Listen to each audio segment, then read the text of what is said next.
Hi everyone, now I want to talk about the concept of overfitting in machine learning. Super important concept. It shows up everywhere you go. And overfitting in a nutshell means that your model performs very well on the training or seen data, but when it goes to the unseen or test data or validation set, it does very bad job. It performs very poor job.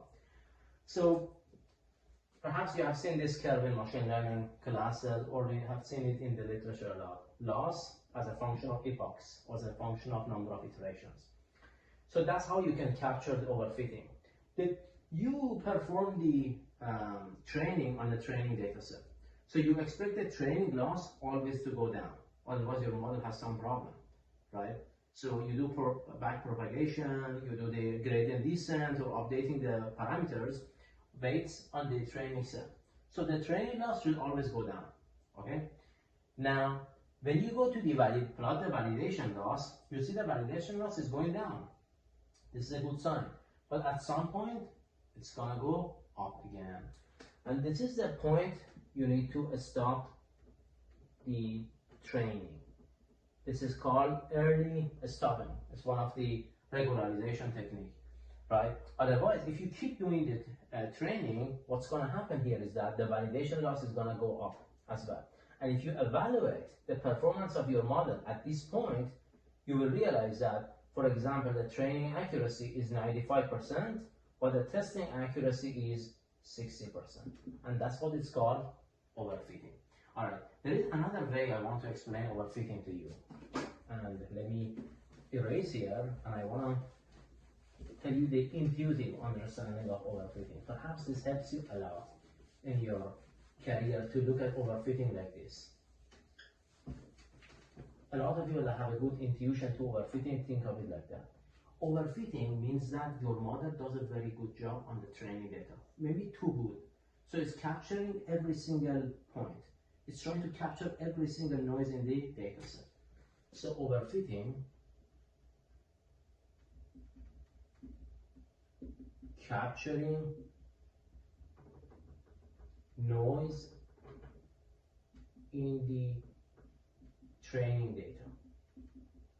But that's not what our goal is, to capture the noise in the training data. That's why when we go to the test or validation data or unseen data, we do a very bad job.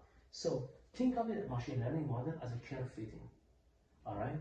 So let's say that you have these points. This is our training set. This is our training set, all right? When you have an overfitting, you're gonna get something like this. Let me show you with another color. You do this. When you do fit a curve, you get this.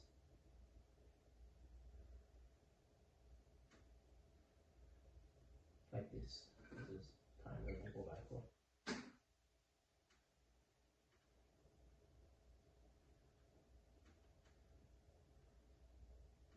Right? So you do something like that. Your model does a very good job on the training data, too good. It's trying very hard to capture every single point in the training data. But then guess what?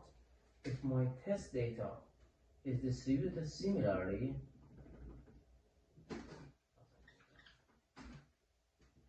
right? But then I'm using the same model to make a prediction, then it does something like this, which is gonna be really bad. Because your model is optimized, tuned very well on the training data set.